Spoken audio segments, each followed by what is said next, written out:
Moon Dust here. Let's go over all the games happened on Thursday. There were only 4 games, so I can spend a little bit more time just going into each, talk about players' rankings and potential trades. When there is like Wednesday night, there's like 13 games. I just have to kind of rush through because otherwise it will be like an hour podcast or hour video. Good thing no games got canceled Thursday and no games got canceled on Friday yet. So let's just hope no more canceled games. And it's been frustrating this season with all those canceled games and COVID. The first game is between the Portland Trailblazers and Houston Rockets. This Portland team, there's so many injuries, Nurkic and CJ. Dame time in the short term is definitely a top 5 player in my opinion. With all those usage going to him, he's been double teamed. He's gonna get double teamed. He got double teamed this game, but he's gonna be double teamed in a lot of games. So I expect his assist number should also go up. And he obviously got his, took 23 shots, 5 threes. Free throw line didn't really make too much of an impact, and no steals, but it's a good game from him. And Ernest Cantor, he's a must roster guy. I expect him to be really a top 20 player moving forward, maybe even more. He is ranked. What is he ranked right now? For the season, he's ranked 62. That's without a lot of games with Nurkic playing few minutes. Maybe he can be a top 40 guy in the short term whenever Nurkic comes back. Maybe that's a 2 month, maybe even more, right? So he's really valuable. If you want to trade, if you don't need his, if you're in a category, you don't need his rebound and high efficiency, and you can try to trade. I would aim for at least a top 50 guy, right? He's gonna be scary. 13, 2 blocks and a steal, and efficient. He's a very good free throw shooter as well. So he's a top 40 guy in the short term for sure. While guys like Carmelo Anthony, Gary Trent Jr., you can stream both, but both guys they give you a little bit of scoring, a little bit of threes. Gary Trent Jr. is a better efficient guy, and Carmelo is gonna grab you some rebounds. Although lately, maybe this year or last year, Melo's defensive stat numbers have been up, so that's good to see. That means he's more focused on grabbing rebound, doing it all other than just being a scorer on the team. So that's good. Derrick Jones Jr. got hurt his ankle, so with him out, there will be even more minutes. Like guys like Simons and Hood, you can both stream those two guys. See whoever is playing well, just ride them for a bit. And on the Rocket side, Christian Wood came back, just a casual 2010. He is ranked 24th at the moment. I think he can sustain this all season, no problem. And he's only shooting 68% from the free throw line. If that goes up to 75%, he's a top 20 player, pretty comfortably. I would not. So there's no thing as sell high on Wood. He should be a top 20 player. If somebody really loves Wood, you can trade him for a top 10 player maybe, right? But if you can trade Wood for Anthony Davis, you obviously do it, right? I don't think anybody is that down. But I wouldn't trade it for a guy like Chris Middleton. I would not trade him for Chris Middleton. Just really depend on what you need, right?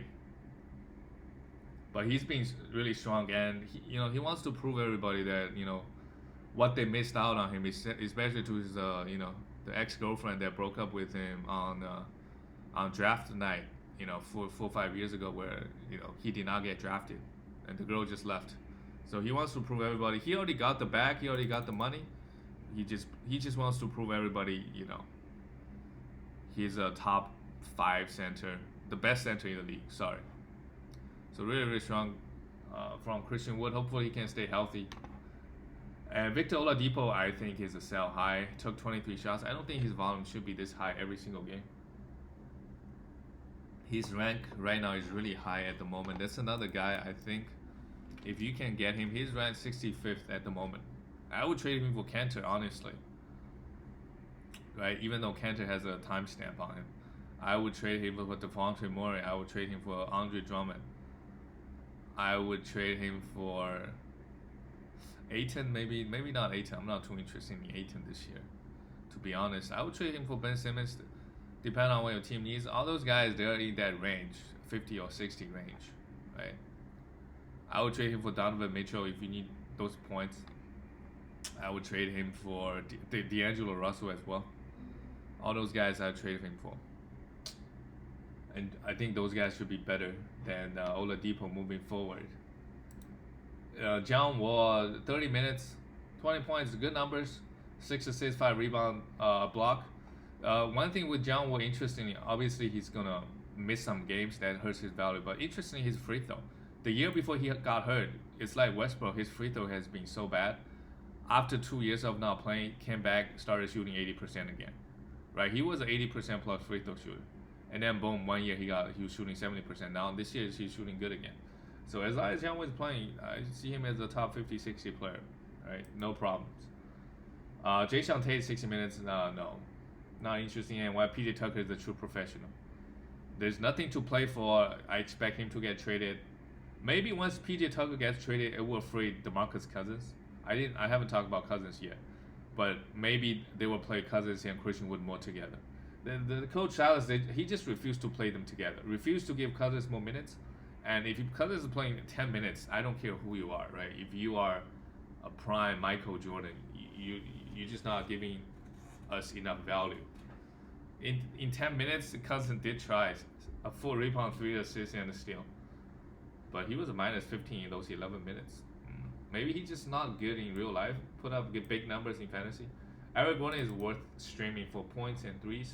He give you a little bit of every, other stats as well. On the Lakers, the next game is the Lakers and Detroit Pistons. Lakers lost. Just a weird game. Detroit, they're in a weird territory. Are they trying to win or are they trying to lose?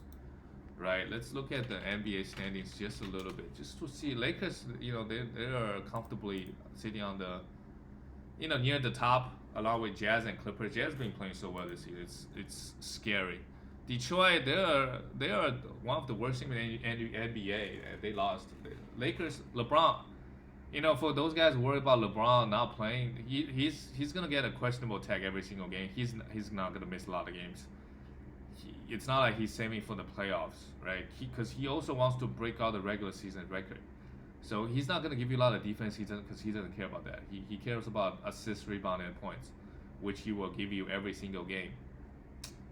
And Kyle Kuzma, huge game. If AD is not playing, he's worth taking a look. The minutes up, points, rebounds, all that kind of stuff. Marcus saw 25 minutes, did not score a point, while Montrezl Harrell played 23. Montrezl Harrell is really dropped, and Dennis Schroeder, same thing, dropped. They started off hot this season. This Lakers team is quite deep, to be honest. A lot of good players like Caruso. Dennis Schroeder is also good. Wesley Matthews, all those guys can come off the bench, play 15 to 20 minutes and contribute. That's why, other than LeBron, AD, nobody on this team is really gonna give you that good of a fantasy value, right? I'm perfectly okay. I would definitely 100% drop Dennis Schroeder and Montrezl Harrell. I know I said, guys like Harrell, it's hard to find him on the waiver wire, but you're honestly just way better off just stream the spot. Assuming you're doing it correctly and not picking up some, making the wrong decisions when you're picking up players on the waiver wire. Just a weird game from Lakers. They shot 40%. Let's look at Detroit side.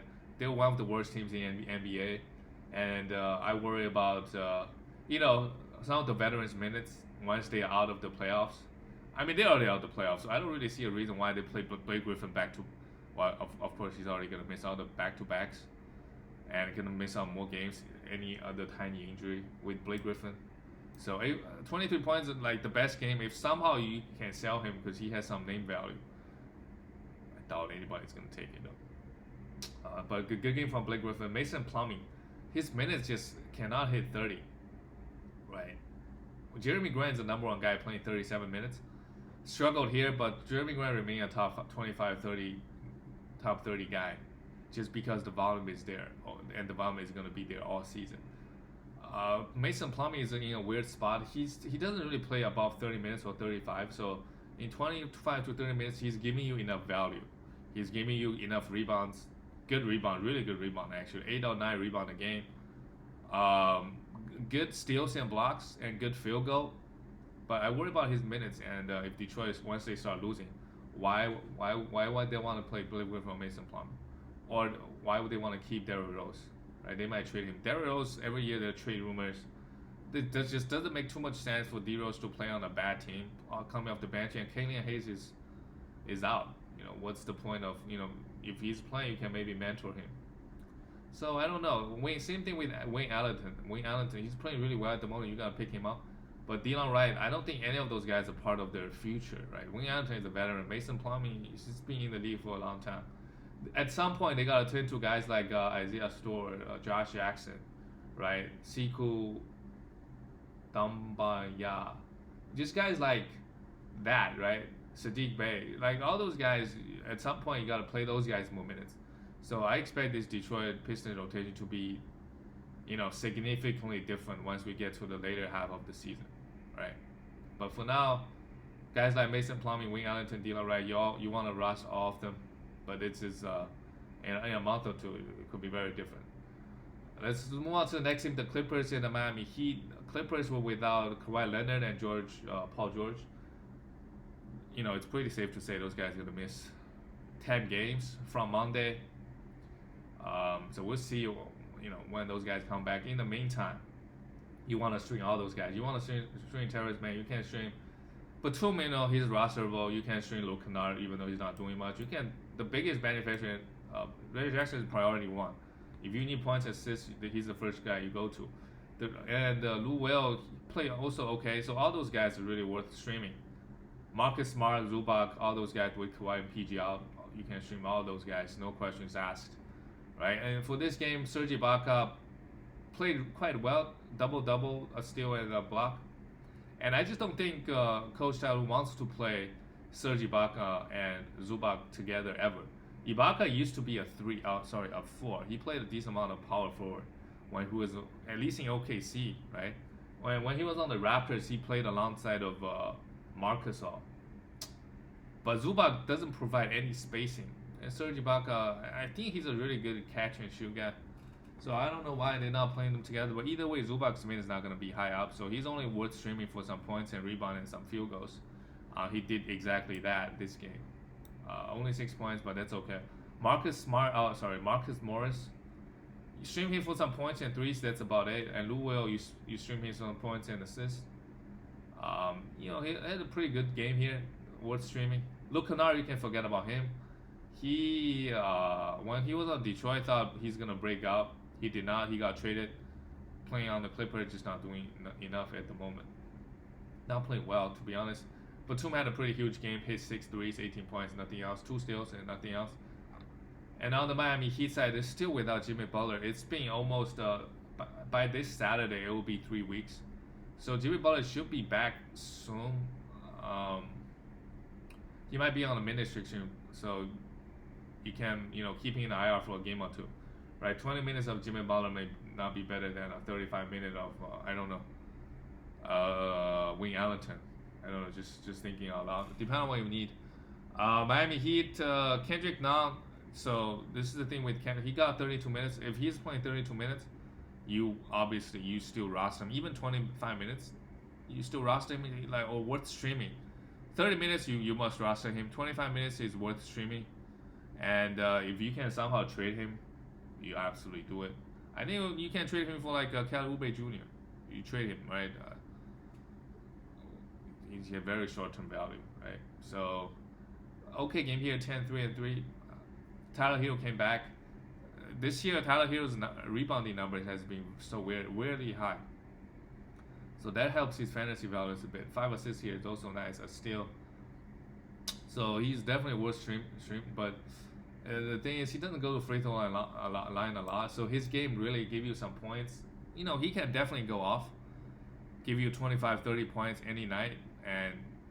But the other numbers, the pretty high rebound guy to be honest this year. But the assists, the steals, the blocks, the efficiency usually are not there. Right, Bam. I still think he's what is Bam? Bam is weird this year. He's 30th ranked right now, but not because of his stocks, not because of his defensive stats. He's 0.8 steals and 0.8 blocks. both are low, right? I expect him to get 1.4, 1.5 steals. That's the number he put up last year. At point 0.8 blocks. That's also low. But he's averaging 20 points. I think he's not. He should be averaging 16, 17. He's shooting 58% from the field. I don't think that would continue, right? And he's shooting 85% on 6 attempts from the. He's like one of the biggest free throw anchors in the league right now.